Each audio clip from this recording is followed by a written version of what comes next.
Hi, my name is TABASUM BANU. I studied my engineering in Nitya Institute of Technology in the stream of mechanical engineering.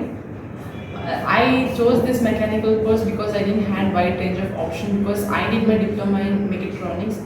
Because of that thing, I had just three options, which is like aerospace, mechanical and mechatronics. Aerospace and mechatronics colleges are very much far from my home. Because of that reason, I chose mechanical.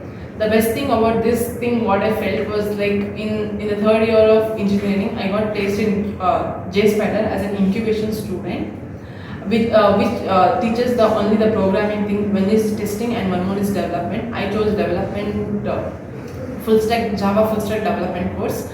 It's been some like 4 months till now. Being in JSpiders, I have almost completed all my courses.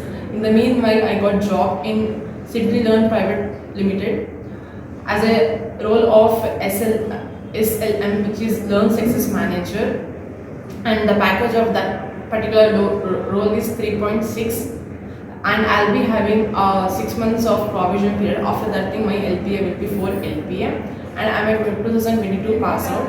What I want to suggest you people is like when you join some institute, just don't focus what they teaches you. Just try to do something of your own, so that it will benefit benefit for you to give and crack an interview.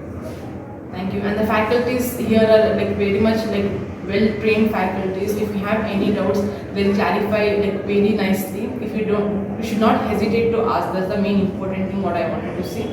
And the friends, what friends I got, like I was totally kind of an introverted student, so there were like 2 to 3 friends around me who always helped me in like getting to know things, how the things works and all. I want to suggest to people to come and join JSpiders, because I'm not assuring that you'll be getting job particularly after joining or later after joining. It depends on your skill, how you crack the interview. Thank you.